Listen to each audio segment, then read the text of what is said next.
বন্ধুরা, সন্দীপ ঘোষের আরেক কুকারনামা সিবিআই সামনে নিয়ে এসছে। বন্ধুরা, মানে সিবিআই সন্দীপ ঘোষের আরেক কুকারনামা ফাঁস করেছে, যেটা দেখে সিবিআই অবাক, মানে আপনারাও অবাক হয়ে যাবেন যে এটাও সত্যি হতে পারে।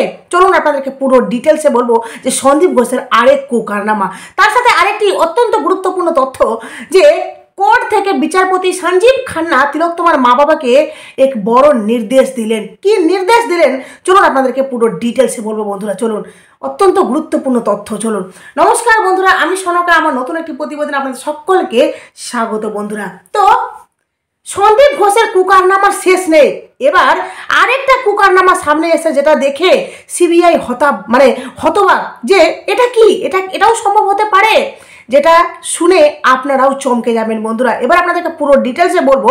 তার আগে বলবো তিলোত্তমার মা বাবাকে কোর্ট থেকে কি নির্দেশ দিলেন বিচারপতি সঞ্জীব খান্না।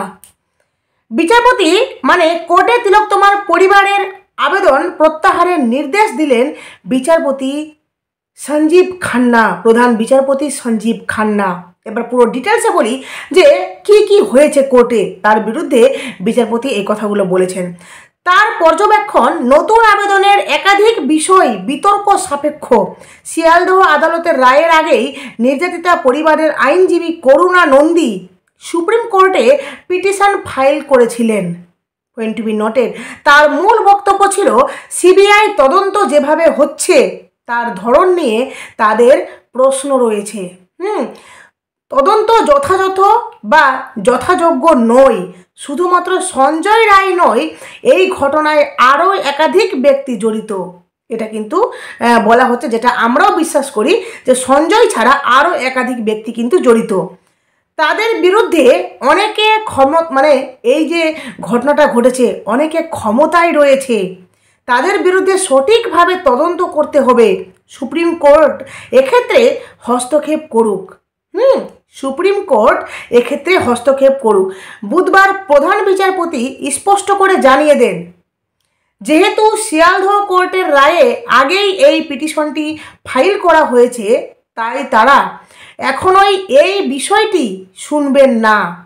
বুঝতে পারলেন বন্ধুরা, যেহেতু শিয়ালদহ কোর্টে এই বিষয়টি নিয়ে বিচার প্রক্রিয়া সেখানে চলছিল, যার জন্য কিন্তু প্রধান বিচারপতি সঞ্জীব খান্না উনি কিন্তু এই কথাটি বলেছেন যে এখনোই কিন্তু এই বিষয়টি শুনবেন না।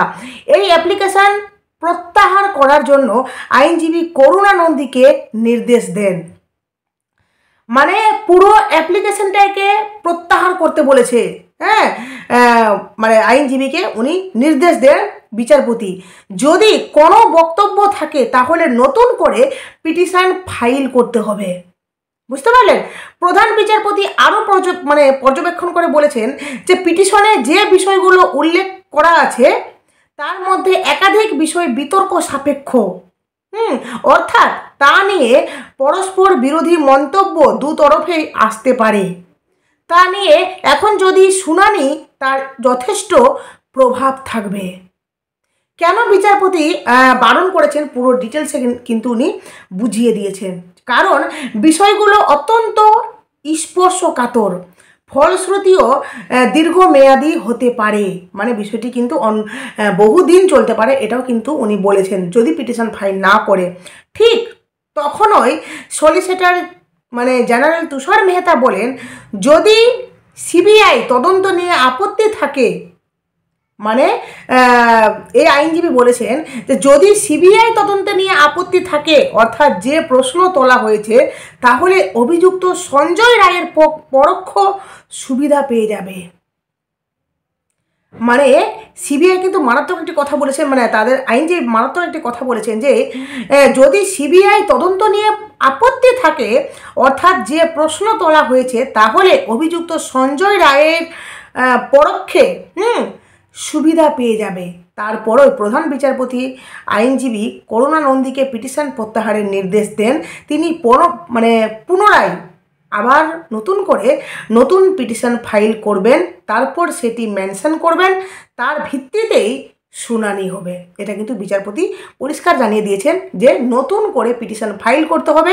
তিলোত্তমার মা বাবা বলতে পারেন যে ওনাদেরকে একটা বড় নির্দেশ দেওয়া হয়েছে কোর্ট থেকে যে আবার পিটিশন ফাইল করুন, তারপর কিন্তু শুনানি হবে। কারণ যেহেতু আগে শিয়ালদহ কোর্টে কেসটা মানে পুরো প্রক্রিয়াটা চলছিল, যার জন্য উনি কিন্তু নতুন করে পিটিশন ফাইল করতে বলেছেন। এবার আপনাদেরকে বলবো বন্ধুরা, যে সন্দীপ ঘোষ, এই সন্দীপ ঘোষের দুর্নীতির শেষ নেই। যেখানে আপনাদেরকে বলেছি যে সন্দীপ ঘোষ কিন্তু আবার ধাক্কা পেয়েছে, বিরাট বড় ধাক্কা। মানে সন্দীপ ঘোষেরও কিন্তু বিচার প্রক্রিয়া শুরু হবে। যেখানে সঞ্জয় রায়ের শাস্তি হয়েছে, তাহলে সন্দীপ ঘোষ বাকি থাকে কেন? ওরও শাস্তি হবে, তাই না? তো যাই হোক, এবার সন্দীপ ঘোষের যেই তথ্যটা আপনাদেরকে দেবো অত্যন্ত গুরুত্বপূর্ণ। বলা হচ্ছে কলকাতার একটি হাসপাতালে দুর্নীতি মামলায় সিবিআই নতুন চাঞ্চল্যকর তথ্য উদ্ধার করেছে। মানে সিবিআই এমন তথ্য কালেক্ট করেছে যেটা সিবিআই নিজে অবাক। অভিযোগ উঠেছে হাসপাতালের সাবেক অধ্যক্ষ সন্দীপ ঘোষ বিভিন্ন অনুষ্ঠানে, পয়েন্ট বি নোটের বিভিন্ন অনুষ্ঠানে অত্যাধিক দামে সাউন্ড সিস্টেম ও জায়ান্ট স্ক্রিন ভাড়া নিয়েছেন। মানে বুঝতে পারছেন, যে কোনো অনুষ্ঠান পারপাস এই সন্দীপ ঘোষ মানে দামি দামি সাউন্ড সিস্টেম, এমনকি যেটার অত্যাধিক আওয়াজ, আর সেই সমস্ত কিছু জায়ান্ট স্ক্রিন ভাড়া নিয়েছেন। সিবিআই সূত্রে জানা গেছে শহরের বাজার দর থেকে প্রায় 4 থেকে 5 গুণ বেশি টাকায় এই ভাড়া নেওয়া হয়েছে। পয়েন্ট টু বি নোটেড, যেটা বাজার দরে চলছে, যেটা সবাই ভাড়া দিচ্ছে, মানে যারা যারা এই ব্যবসাটা করে তাদের তুলনায় সন্দীপ ঘোষ যার কাছ থেকে নিচ্ছে তাকে 4 থেকে 5 গুণ বেশি দিচ্ছে ভাড়া। মানে বুঝতে পারছেন কতটা টাকা নষ্ট করা হচ্ছে এই হসপিটালের, আর সেটা শুধুমাত্র অহেতু। বিশেষভাবে সন্দীপ ঘোষের কাছ থেকে ভাড়া নেওয়া সাউন্ড সিস্টেম এবং স্ক্রিনের দাম 1 লাখ টাকাও ছাড়িয়ে গিয়েছিল। 1 লক্ষ টাকাও ছাড়িয়ে গিয়েছিল। এত দামের জিনিস ভাড়া নিচ্ছে, মানে সাউন্ড সিস্টেম ভাড়া নেই। কলকাতার বাজারে সাধারণ মানের সাউন্ড সিস্টেম ভাড়া নেওয়ার খরচ প্রায় 10,000 টাকা এবং উচ্চ ক্ষমতা সম্পন্ন সাউন্ড সিস্টেমের ভাড়া আসে প্রায় 50 থেকে 60,000 টাকা। যেটা উচ্চ ক্ষমতা সম্পন্ন সাউন্ড, তার ভাড়া আসে প্রায় 50 থেকে 60,000 টাকা। বড় স্ক্রিনের ভাড়া প্রায় 20,000 টাকা পর্যন্ত হতে পারে, যেটা বড় স্ক্রিনের ভাড়া। কিন্তু হাসপাতালের অনুষ্ঠানে সন্দীপ ঘোষ 1 লাখ টাকায় এমন সিস্টেম ভাড়া নিয়েছিলেন যেখানে কোনো বড় মাপের শিল্পী বা অনুষ্ঠান ছিল না। বুঝতে পারছেন বন্ধুরা, এত দামের, মানে তারা সাউন্ড সিস্টেমগুলো বাজার থেকে প্রায় 5 থেকে 6 গুণ বেশি দামে ভাড়া নিচ্ছে, আর বিনা কোনো বড় অনুষ্ঠান না, কোনো রকমের মানে কোনো শিল্পী আসে, বিশাল কোনো কিছু অর্গানাইজেশন নেই, তারপরেও এত দামে নেওয়া হচ্ছে। তাহলে ভাবুন, যেদিন তিলোত্তমার সাথে এই ঘটনাগুলো ঘটেছিল সেদিন কিন্তু পার্টি ছিল, তাহলে সেদিন নিশ্চয়ই এই সাউন্ড সিস্টেমগুলো হয়তো ভাড়া নেওয়া হয়েছিল, হয়তো, কারণ আমি শিওর তো নই, কিন্তু আমার মনে হচ্ছে যেহেতু এই তথ্যটা সামনে এসে, সেখান থেকে ভাবুন যে যেদিন তিলোত্তমার সাথে ঘটনাগুলো ঘটেছিল সেদিন কিন্তু সেখানে পাশে 2টো পার্টি চলছিল, রিইউনিয়ন পার্টি। তাহলে সেই পার্টিতে এই সাউন্ডগুলো ব্যবহার করা হয়েছিল, যেখানে তিলোত্তমা হাজার কাতরালেও তিলোত্তমার আওয়াজ কেউ যাতে শুনতে না পায়। বুঝতে পারছেন, যেটা সিবিআই দেখে নিজে অবাক যে এত দামে নেওয়ার মানেটা কি। একজন শিক্ষিত মানুষ, একজন ডক্টর, তাই না, যে হাসপাতালের একজন প্রিন্সিপাল, সে এইভাবে করবে? বলা হচ্ছে সিবিআই কর্মকর্তারা এই ব্যাপারে যথেষ্ট অবাক হয়ে গিয়েছেন। কারণ এমন দামের সিস্টেমের জন্য খুব বিশেষ কারণে প্রয়োজন ছিল। মানে এমন দামের সিস্টেম তখনই নেওয়া হয় যখন খুব বেশি প্রয়োজন পড়ে, কিন্তু তেমন কোনো প্রয়োজন ছিলই না, তারপরেও কিন্তু এই ধরনের সিস্টেম বা এই ধরনের কিন্তু সাউন্ড সিস্টেম ভাড়া নেওয়া হচ্ছিল। এদিকে সিবিআইয়ের অভিযোগ যে সংস্থাগুলির কাছ থেকে, পয়েন্ট বি নোটেড, যে এদিকে সিবিআইয়ের অভিযোগ যে সংস্থাগুলির কাছ থেকে সাউন্ড সিস্টেম ভাড়া নিয়েছিলেন সেগুলি সবই ছিল মানে সবই ছিল তার ঘনিষ্ঠ বন্ধু বা আত্মীয়দের নামে তৈরি করা সংস্থা।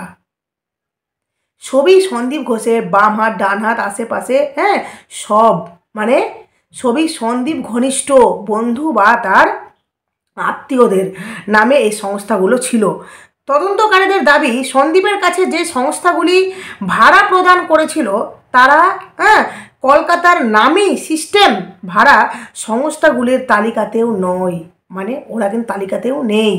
বুঝতে পারছেন বন্ধুরা, যাদের কাছ থেকে সন্দীপ ঘোষ ভাড়া নিয়েছিল তারা কিন্তু বা তাদের নাম যেই যে বড় বড় সাউন্ড সিস্টেম যারা ভাড়া দেয় তাদের যে একটা তালিকা বা তাদের যে একটা লিস্ট আছে সেখানে চেক করে দেখা যাচ্ছে যে ওদের নাম কিন্তু ওই লিস্টের মধ্যে নেই।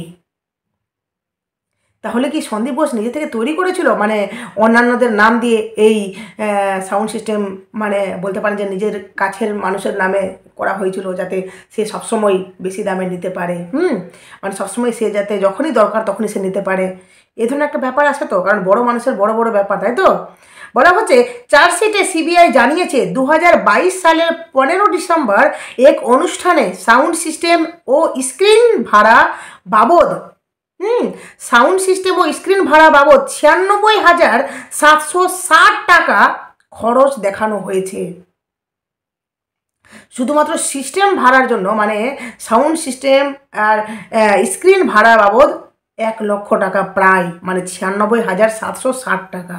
তারপরে বলা হচ্ছে এবং ওই মাসের 20 তারিখেও একই সংস্থাগুলির কাছ থেকে 2 বার ভাড়া নেওয়া হয়, যার মোট পরিমাণ দাঁড়ায় প্রায় 2 লক্ষ টাকা। আর আরও একবার 2023 সালের মানে 1 ফেব্রুয়ারি, মানে 1 ফেব্রুয়ারি সন্দীপ 96,760 টাকায় একই পরিষেবা ভাড়া, মানে আবার ভাড়া নিয়েছিল সেই সন্দীপ ঘোষ। সিবিআইয়ের এক কর্মকর্তা জানান, যদিও টেন্ডারের মাধ্যমে ভাড়া নেওয়ার কথা বলা হয়েছিল, মানে টেন্ডার যেহেতু সন্দীপ ঘোষ টেন্ডার পাস করা হচ্ছিল, যার জন্য উনি কিন্তু বলছে যে যদিও টেন্ডারের মাধ্যমে ভাড়া নেওয়ার কথা বলা হয়েছিল, তবে প্রকৃতপক্ষে একটি ছোট গ্রুপের সংস্থাগুলির কাছ থেকে বারবার ভাড়া নেওয়া হয়েছে, যা অত্যন্ত সন্দেহজনক। সন্দেহ তো বটে, কারণ যারা এই কাজটা করে তাদের কাছ থেকে ভাড়া নেওয়া হচ্ছিল না, যাদের কাছ থেকে ভাড়া নিচ্ছিল সন্দীপ ঘোষ তারা কিন্তু আর ঘনিষ্ঠ, আর বাজার থেকে 4-5 গুণ বেশি দামে নেওয়া হচ্ছিল। কিন্তু কেন? এই ঘটনায় সন্দীপ ঘোষ বর্তমানে জেলে রয়েছেন এবং তার বিরুদ্ধে ইতিমধ্যে চার্জশিট জমা দেওয়া হয়েছে। রাজ্য সরকারের অনুমোদনের পর শীঘ্রই বিচার প্রক্রিয়া শুরু হতে চলেছে সন্দীপ ঘোষের, যেটা আপনাদেরকে বলেছি। এই ঘটনায় বিপ্লব সিংহ এবং সুমন হাজরা সন্দীপের ঘনিষ্ঠ ব্যবসায়ী, যাদেরকেও কিন্তু অ্যারেস্ট করা হয়েছিল, বিপ্লব সিং, সুমন হাজরা আর মানে সন্দীপ ঘনিষ্ঠ এই দুজন, ঠিক আছে, আশিস পান্ডেও ছিল। তো সন্দীপ ঘোষের ঘনিষ্ঠ ব্যবসায়ী বন্ধুদের বিরুদ্ধে আর্থিক দুর্নীতির অভিযোগ আনা হয়েছে, তারাও কিন্তু সন্দীপের সঙ্গে মানে সন্দীপ সহ এরাও। সিবিআইয়ের দাবি, এইসব সংস্থাগুলির মাধ্যমে আশঙ্কাজনকভাবে হাসপাতালের অর্থ আত্মসাৎ করা হয়েছে।